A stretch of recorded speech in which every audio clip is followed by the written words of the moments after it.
Rain water harvesting जे आहे, ते काळाची गरज आहे. आणि या रेन वॉटर हार्वेस्टिंगमध्ये जो बिल्डिंगवरती जे छताच्या रूफवरती जे पडणारं पावसाचं पाणी आहे, ते पाणी एकत्र कलेक्ट करून या ठिकाणी जे बोर आहे, आपण सातत्याने बोरचा वापर करतो आणि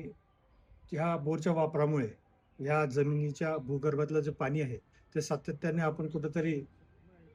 तो उपसा करून त्याचा वापर करून त्याची लेव्हल, त्याची पातळी जी आहे, ते खालावलेली आहे आणि भविष्यामध्ये ते संपण्याची जी देखील भीती आहे,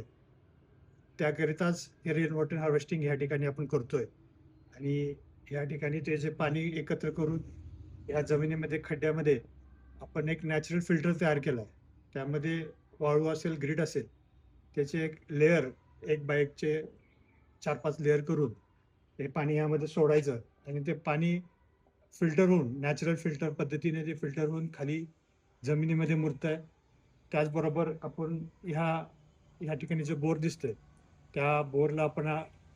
अनेक छिद्र करून त्या बोरमध्ये देखील ते पाणी पर्क्युलेट होण्याचं आपण या ठिकाणी एक मार्ग तयार केलेला आहे. आणि अशा प्रकारे कुठेतरी सर्वांनीच आपले जे बोरवेल असतील, विहिरी असतील, हे पावसाचं जे पाणी वाहून जातंय, ते कुठेतरी ह्या जमिनीच्या भूगर्भामध्ये पुन्हा एकदा साठवण्याची गरज आहे. त्याकरिता रेन वॉटर हार्वेस्टिंग ही सध्या ही अत्यंत महत्त्वाची काळाची गरज आहे आणि ते सर्वांनी करणे अत्यंत आवश्यक आहे.